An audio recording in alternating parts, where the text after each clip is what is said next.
dancing princesses.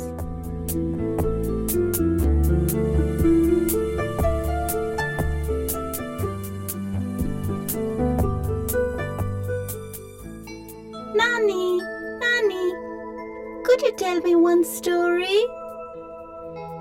Yes, of course, Mia. I'll tell you the story of 12 dancing princesses. 12 dancing princesses? That sounds interesting. Please tell us, Granny. Okay, listen carefully.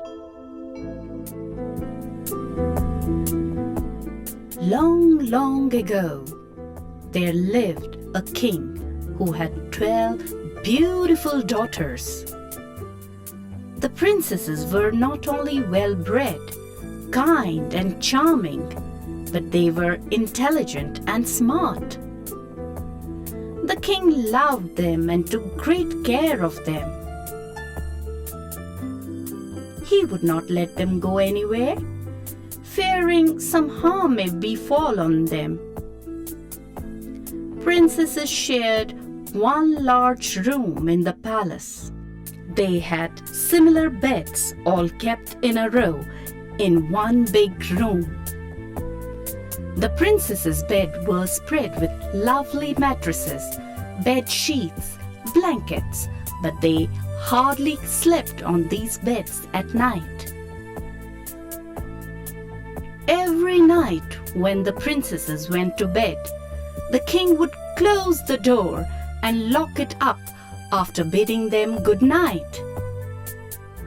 There was only one key for the lock, and the king never let it out of his pocket. Yet every morning their shoes were found worn out as though they had been dancing all night. The king was very anxious to know as to how it was that princesses wore out their shoes night after night. So he decided to investigate. The king made an announcement. Anyone who could discover the princess's secret within 3 days and 3 nights would get to marry one of them, and he would also become the next king. One day, a wise trader too heard about the announcement and decided to try his luck. He was a dreamer who would always dream of bright palaces and beautiful princesses. But at the same time, he was a strong, handsome young man who was very wise and sharp. On his way to the palace, he met an old woman who was trying to gather her cows. "May I help you?" he asked. "I know a thing or two about cows." Would you? she asked humbly. The trader gathered all the cows and helped the old woman in herding them towards her cottage. Once the cows were safely behind the fence, the woman was grateful and asked the trader, Where are you going, son? "I'm going to the palace to find out where the princesses go every night," the trader replied honestly. Well, it's not an easy task. Many tried to discover the secret of the dancing princesses, but failed, said the old woman. Since you are determined to do this task, I want to help you, my son. Remember, do not drink what the princesses may offer you in the evening. Try not to sleep all night, but only pretend to do so, said the old woman.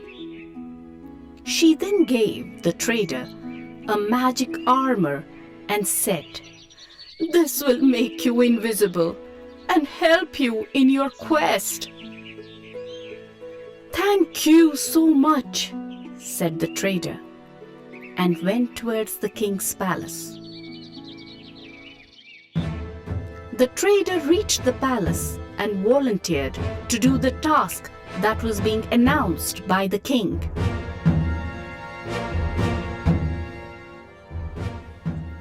The king welcomed him and said, You have arrived at just the right moment, and hope you will succeed.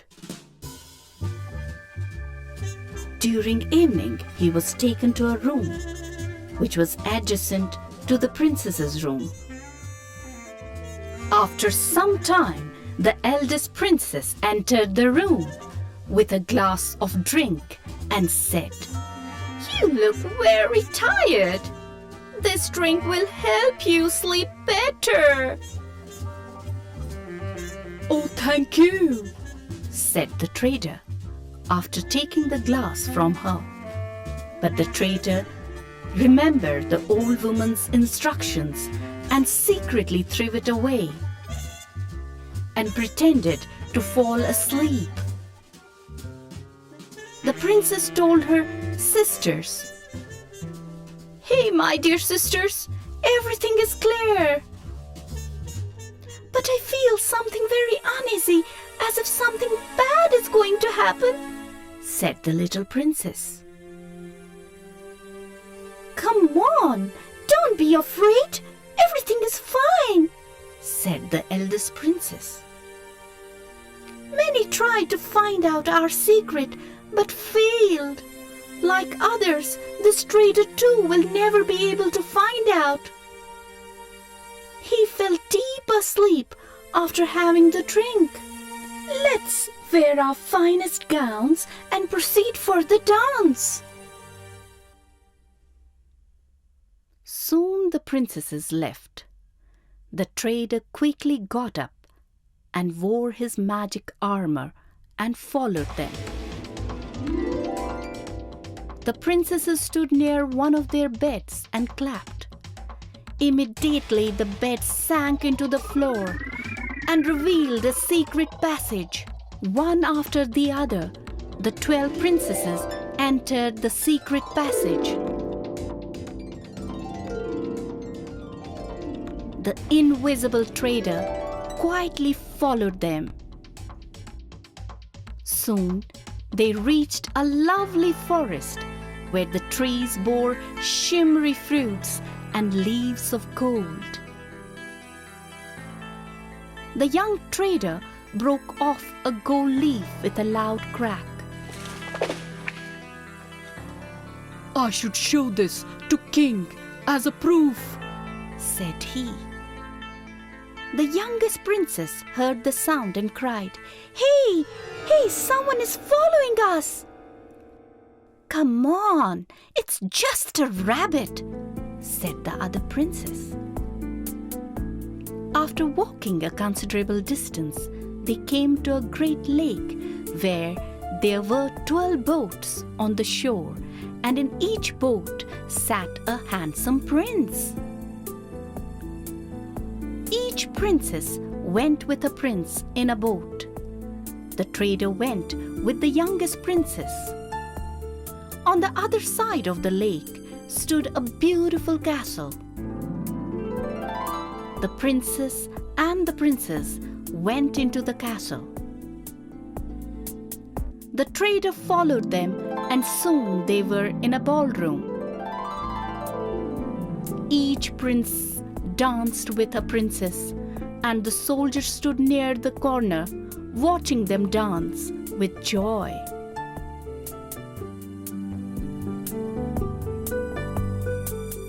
By dawn, the princess's shoes were worn out completely, and they returned to their room. The trader was fast enough to outrun them and reached his room first. He lay down on his bed and started snoring loudly as if in deep sleep. Poor trader doesn't know that we had gone to the secret castle. Ha ha ha ha ha ha ha ha ha. We are safe. Nobody knows our secret, said the eldest princess. After the 3 days and 3 nights had passed, the king asked the soldier, Did you find the secret as to where do the princesses go? The soldier took the deep breath and told the king everything about the secret castle and the 12 princes. I don't believe you, said the king. Your Majesty, I have brought some things to show you, which I collected while following the princesses through the secret forest. The trader showed him the golden leaves and flowers that he had plucked from the trees. The king was amazed to see the golden leaves and flowers and immediately called his daughters.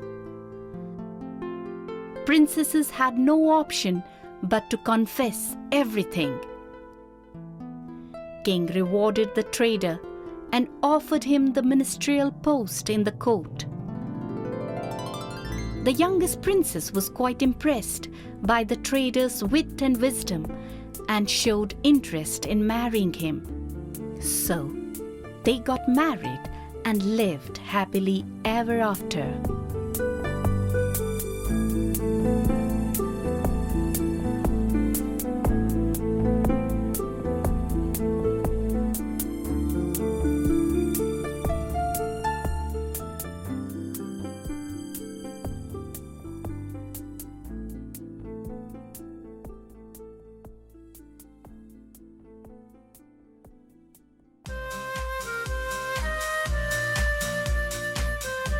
The Snow Queen.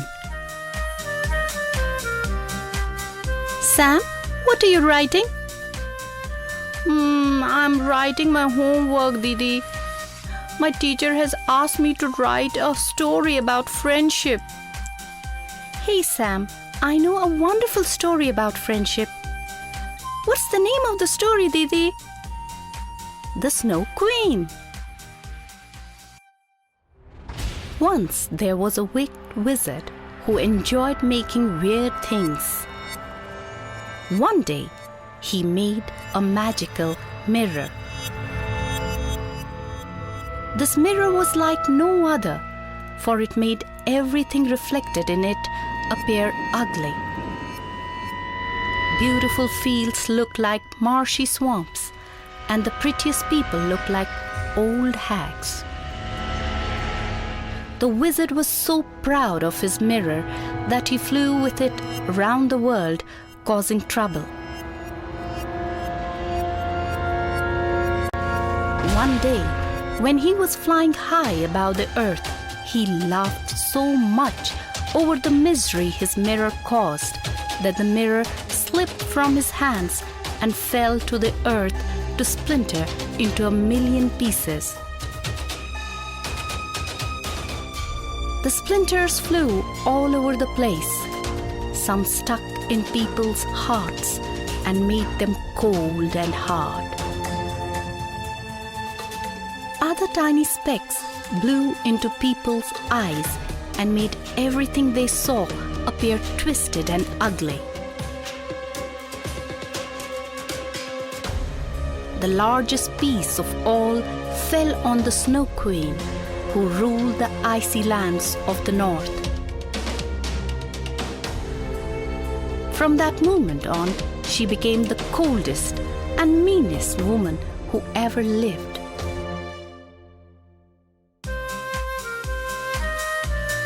Meanwhile, far away from the Snow Queen's chilly home lived a little boy and a little girl called Kay and Gerda. Kay and Gerda were the best friends and loved each other dearly. Every day they played together, even in the winter when the Snow Queen blew her icy breath across the land. One winter's day, Kay and Gerda were making a snowman in the village square when Kay let out a cry. Something flew in my eye, he cried, and I felt a pain in my heart. Alas, splinters from the magical mirror had fallen on Kay. Hey, can I do anything for you?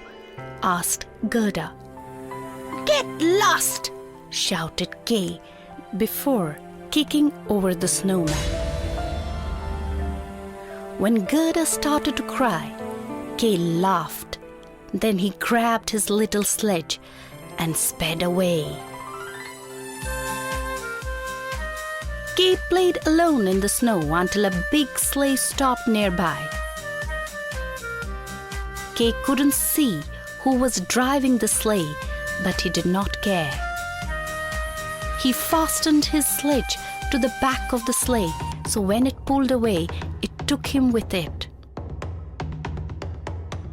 On and on went the sleigh, dragging Kay behind it, until it reached an icy palace.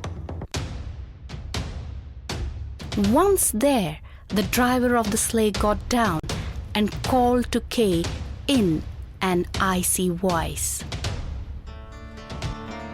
Come here, Kay, you must be freezing! It was the Snow Queen. Kay wasn't at all afraid. He wasn't even scared when the Snow Queen bent down and gave him an icy kiss on the cheek. This kiss cast a spell over Kay. It made him forget all about Gerda and think that the Snow Queen was the most perfect person he had ever seen. But worst of all, it froze his heart. Back at home, Gerda had searched high and low for Kay.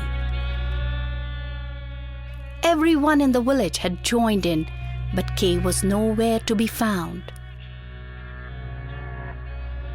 Perhaps he has fallen in the river, an old man suggested.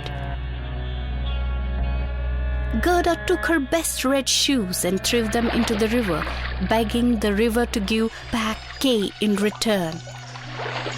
But the river had not seen Kay, and the red shoes were swept back. How will I find him? How will I find my best friend? Wept Gerda. As if in answer, a little boat appeared at the river bank. Gerda climbed aboard the boat and was swept down the stream. On and on she went through lands and kingdoms she had never even known existed. At last, the boat came to a halt in a forest. Where am I? Gerda asked a passing reindeer. Lapland, replied the reindeer. Have you seen a little boy with blonde hair? Asked Gerda. I think such a boy is living with the Snow Queen in the north, said the reindeer. Jump on my back and I will help you in your search. The reindeer galloped day and night until they reached the Snow Queen's palace.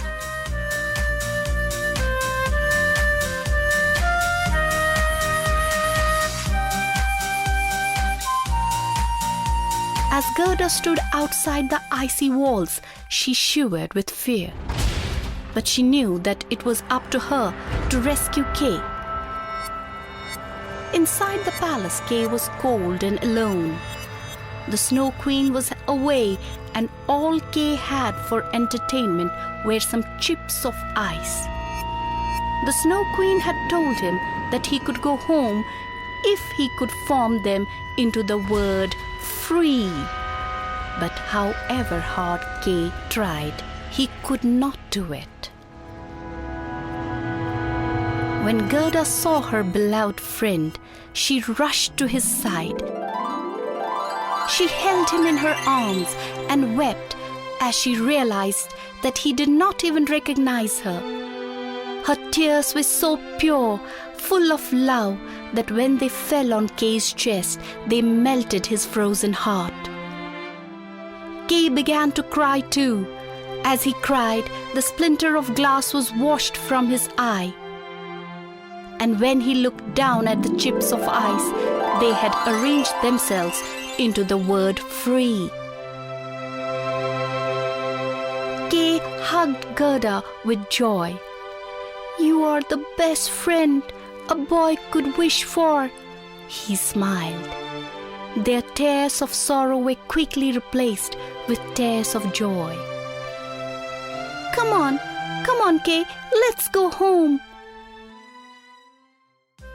And after that, Kay and Gerda never fell out again.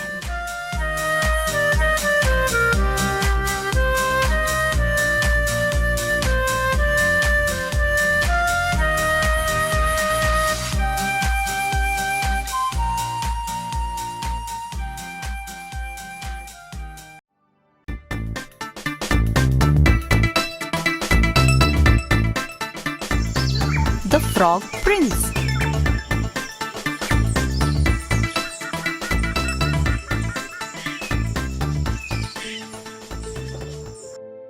Mama, why is it important to keep promises?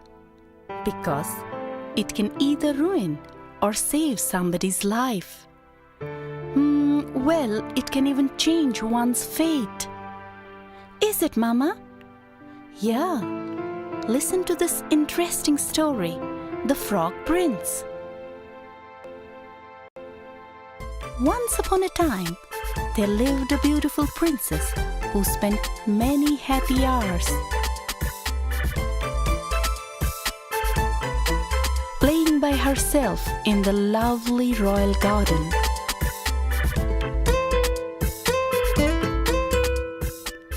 It was her favorite place in the whole kingdom, and when she was tired of doing nothing, she would play with a golden ball, throwing it up in the air and catching it again, and this was her favorite game.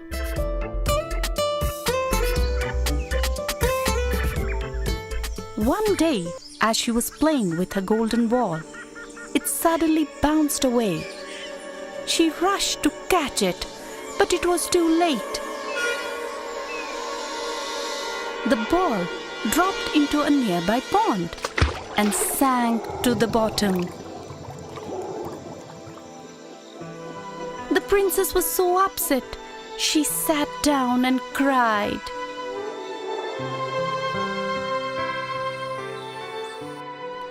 "Oh, I lost my favorite ball."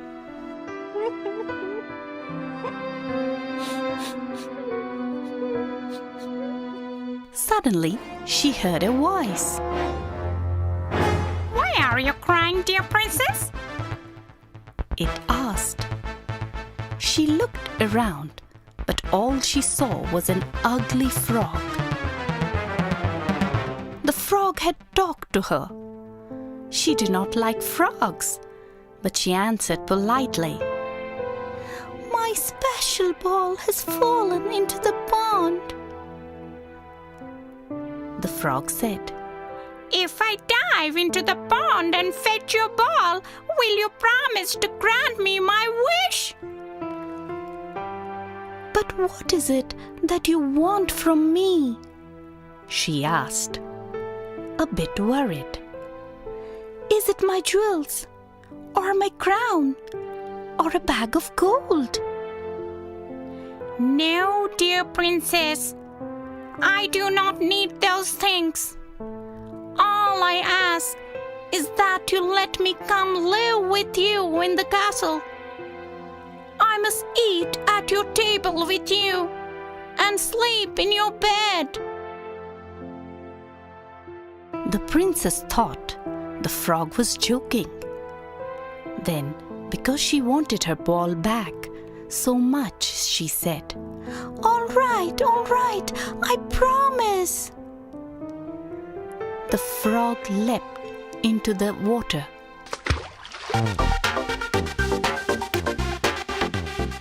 The princess waited anxiously, and soon the frog came back up with the golden ball.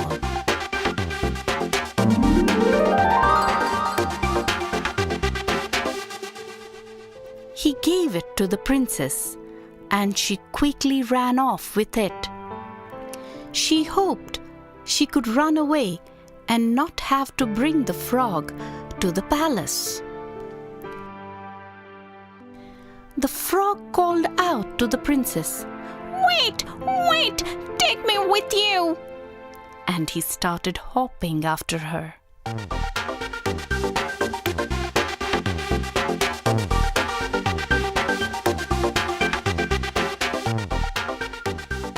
She did not even look back at him. She ran as fast as she could until she was safely back inside the palace. That evening, while she was having a quiet dinner with her father, there was a knock at the door. Her father told her to go see who it was. The princess opened the door, and there sat the frog, waiting to come in. The princess quickly shut the door, but the king noticed the frightened look on her face. He asked her who the visitor was, and she told him what had happened that day. "It's just a silly little frog," she protested. "How can I allow it to follow me home?" "A proper lady must always keep her promise," said her father. "Now go and let that frog in." The princess went to the door again and opened it. The frog hopped inside and followed her.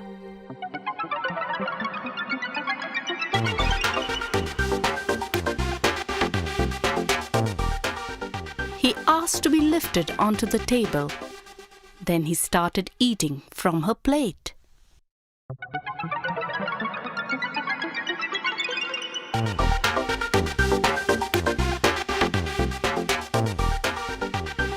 Later that evening, the frog followed the princess to her bedroom.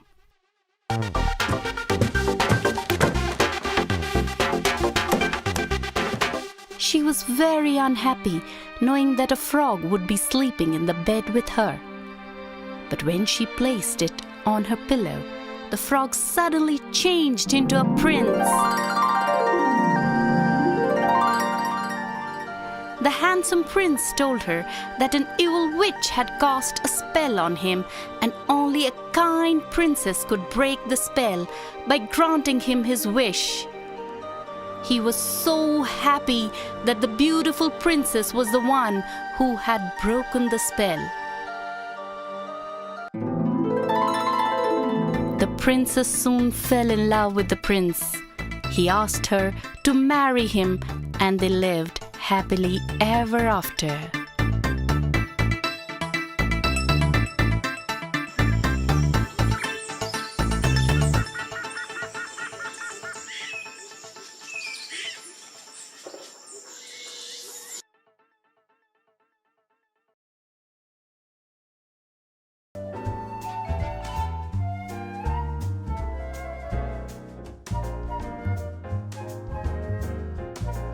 Every Christmas, all the other families had tables loaded with delicious food, and the streets were full of happy children holding beautiful presents.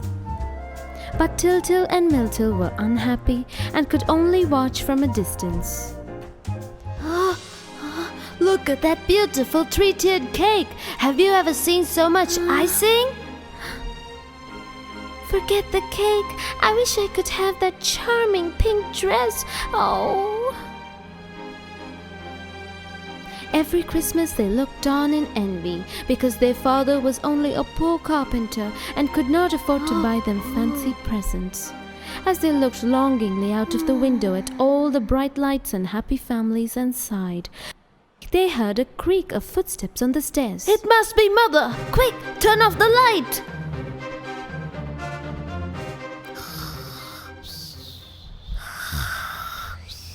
When they opened their eyes for a quick peek, they cried out in horror.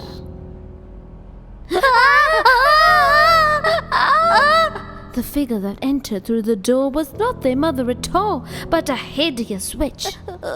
Where is our mother? Don't be frightened, children. I have not come to harm you. What then? I have come to ask for a favor. My daughter is gravely ill, and the only legendary blue bird can cure her. You must find it for me. We only have a yellow bird. You can have it if it will help. No, it must be the blue bird. But why? It is the blue bird of happiness that I seek. No other bird will do. Happiness? Yes, the blue bird will bring happiness to any who possesses it. Can it truly make anyone happy? Even poor miserable children like us? Of course, that is its purpose. Here, take my magic hat and use its powers to find the blue bird. But how?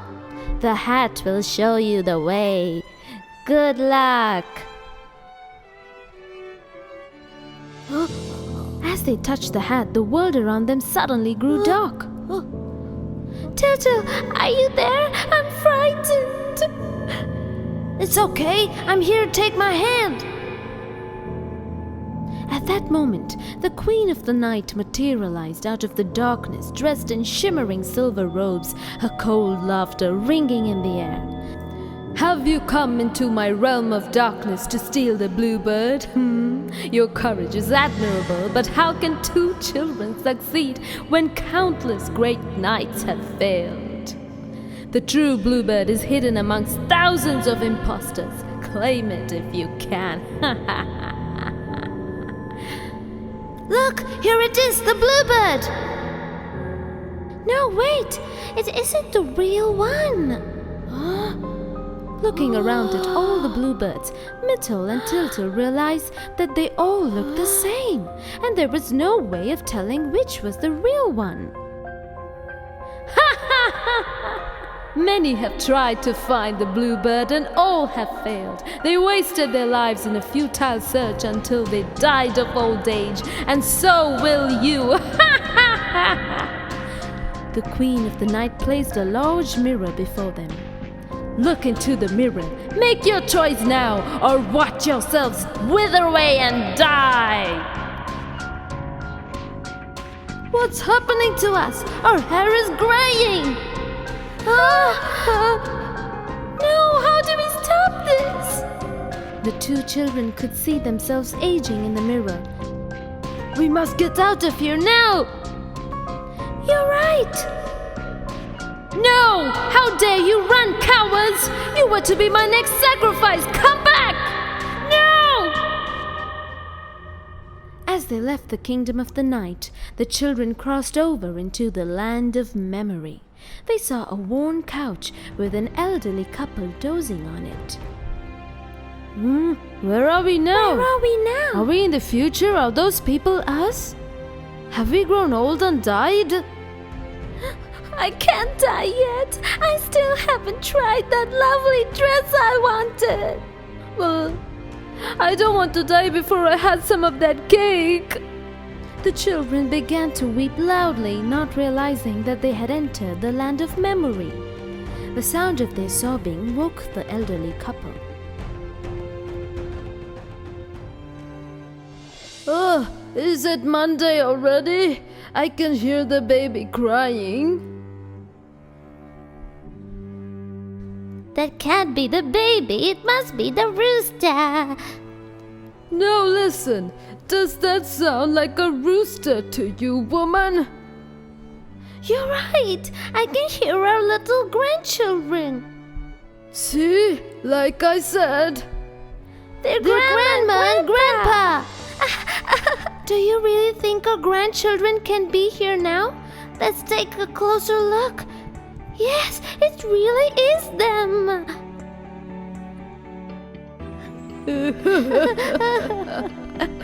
Oh, Grandma.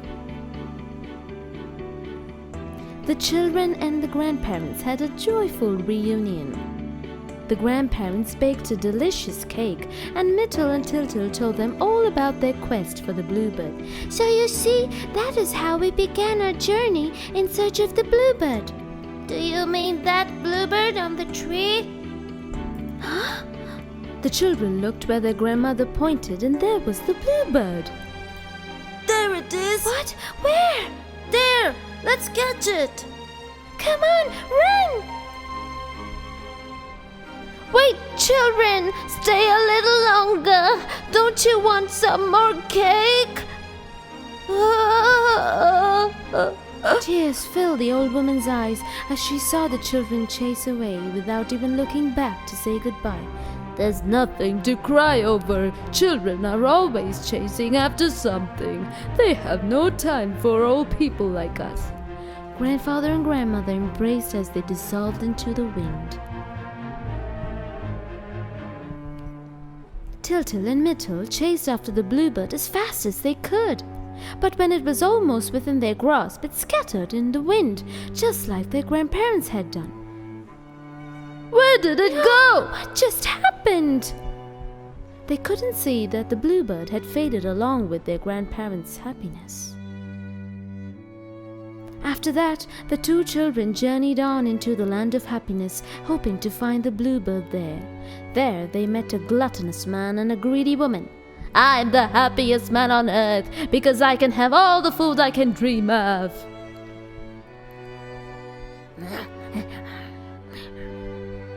You're a simpleton and a pig. Who needs food when you can have all the grandma's jewels? How can you say that? Nothing is better than food. Jewels and riches are more precious than food. The two people did not truly appear particularly happy, but the children decided to ask them about the bluebird anyway. Have you by any chance seen the bluebird? What bluebird? Show me one and I'll roast it with some nice sauce. Go ahead, leave me the feathers. I need some touches of blue for my new hat. Can you think of nothing else when you look at the bluebird of happiness? Think? What for? All I want to do is eat and eat until I explode. I don't need your silly bluebird for that. I have no time for worthless birds. I have to find more gems and beautiful clothes to ornament myself while I'm still young and beautiful. What do you think? Do the rubies or the emeralds suit me more? I don't know much about earrings.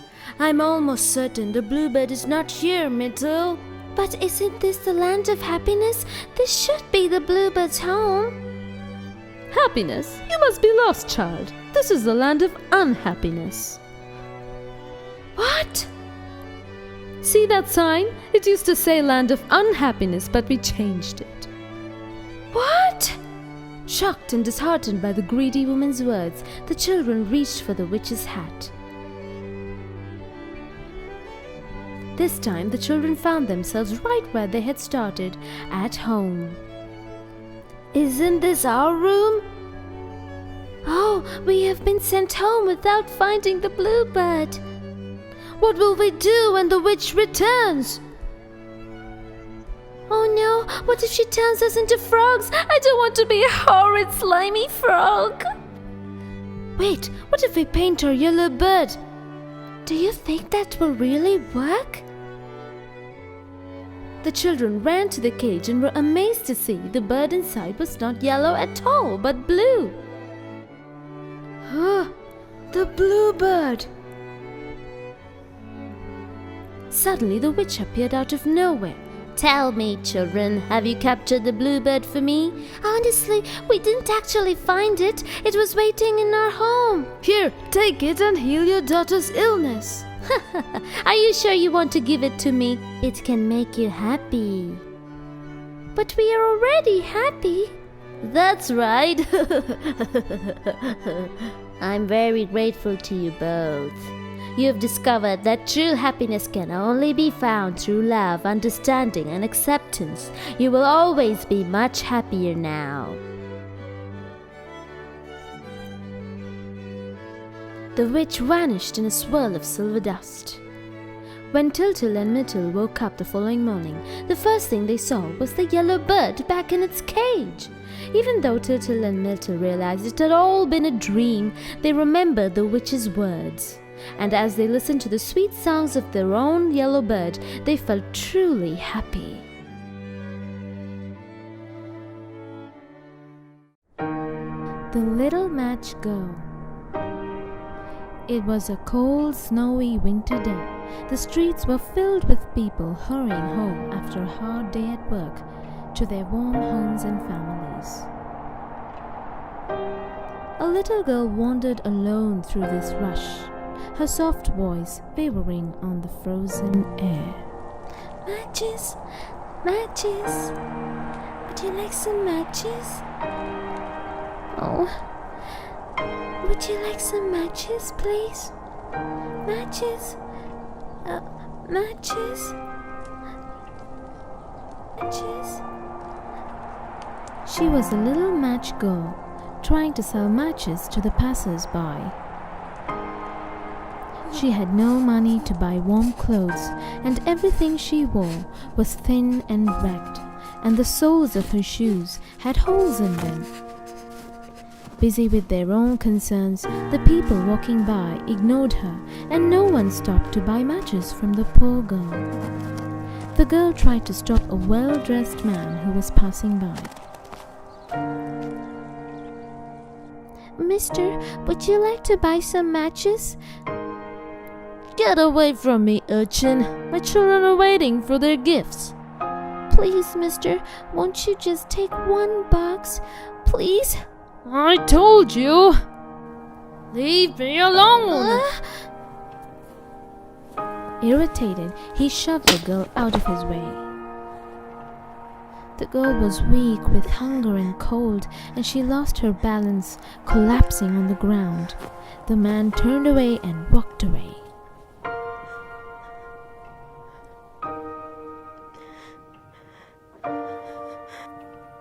The girl tried another street, but still met with no success. No one wanted any matches, and soon the number of people in the street began to dwindle. She went off in search of another street, hoping to find more people. Would you like to buy some matches? Matches, please. The little match girl was an orphan. Her parents had died when she was very young, and she had been living with her grandmother. Sadly, she too grew ill and passed away, leaving the girl alone in the world. Selling matches was the only way she could support herself, but she needed to sell 10 boxes to get just one loaf of bread.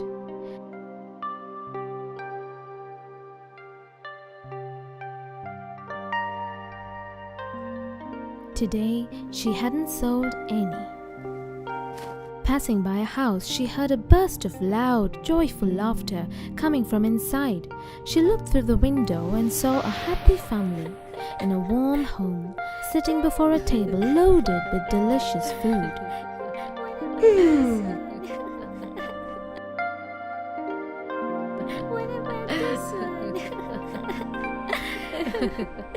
She felt so miserable and alone at that moment that tears began to roll down her cheeks.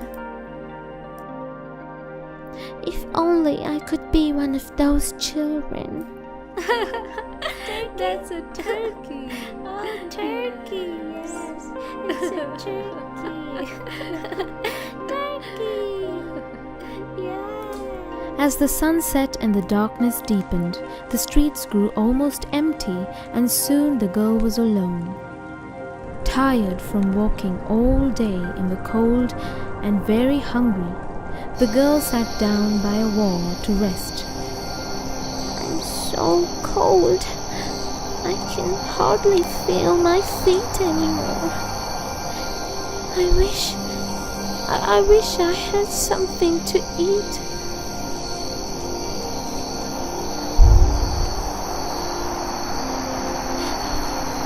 My fingers are going numb too.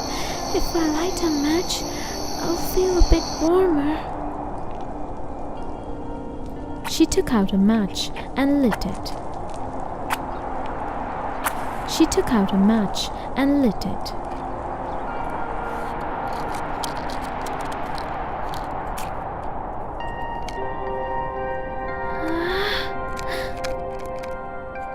How nice and warm! The light danced and swayed before her eyes, and she couldn't stop looking at her. Suddenly, something very strange happened. A large fireplace with a crackling fire appeared out of nowhere.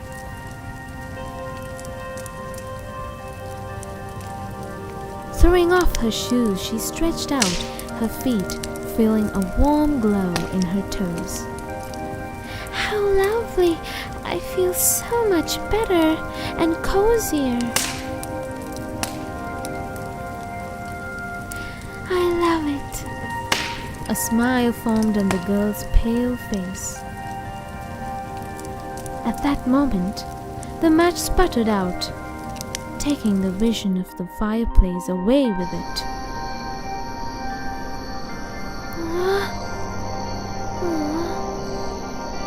Confused, the girl looked around and saw nothing but the dark, empty street. Hopeful, she lit another match, and its light brought another vision.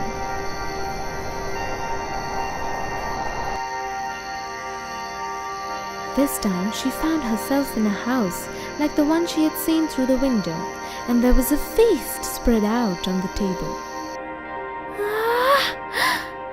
Wow, this is delicious! Is this all for me? Where did all this come from? It looks so wonderful. The girl was amazed. She had never seen so much delicious food in her life. She grabbed a fork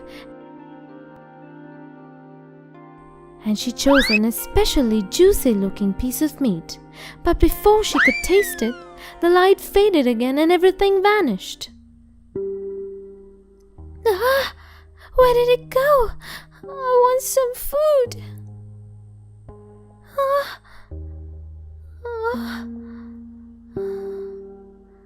I'm so hungry. Desperate to recapture the beautiful mirage, she lit another match.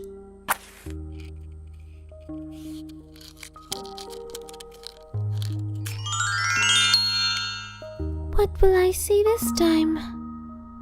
Now she saw a huge, glittering Christmas tree.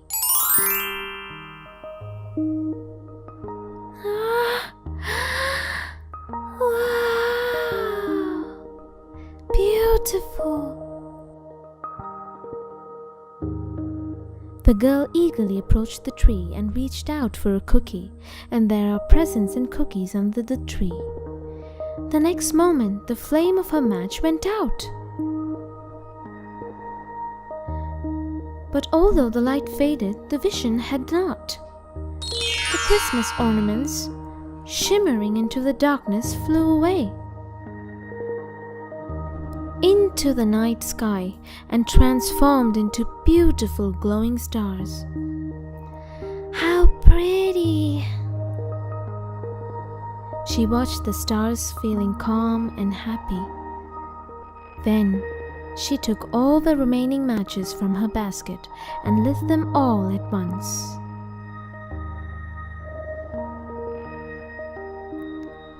I wonder what will appear when all the matches are afire. It must be magnificent. As she gazed into the bright fire, she saw someone she loved so much. It was her grandmother, but the girl knew that was impossible. Huh? Oh, Grandma? It really is you. It is me, darling. Come and join me. The girl flew into her grandmother's gentle embrace. She could feel their feet leaving the ground as they floated into the air.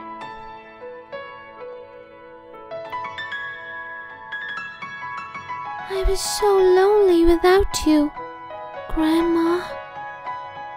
Where are we going? I'm taking you to the land of the stars.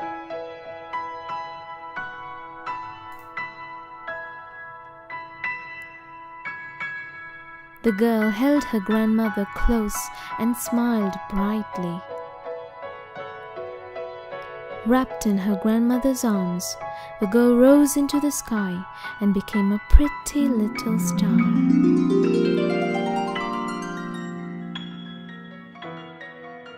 Oh my goodness. Oh, so sad.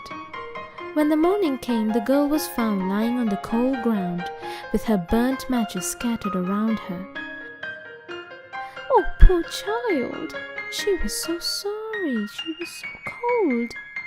She tried to warm herself with her matches. Everyone felt so sorry for the little girl. Oh my goodness. But none of them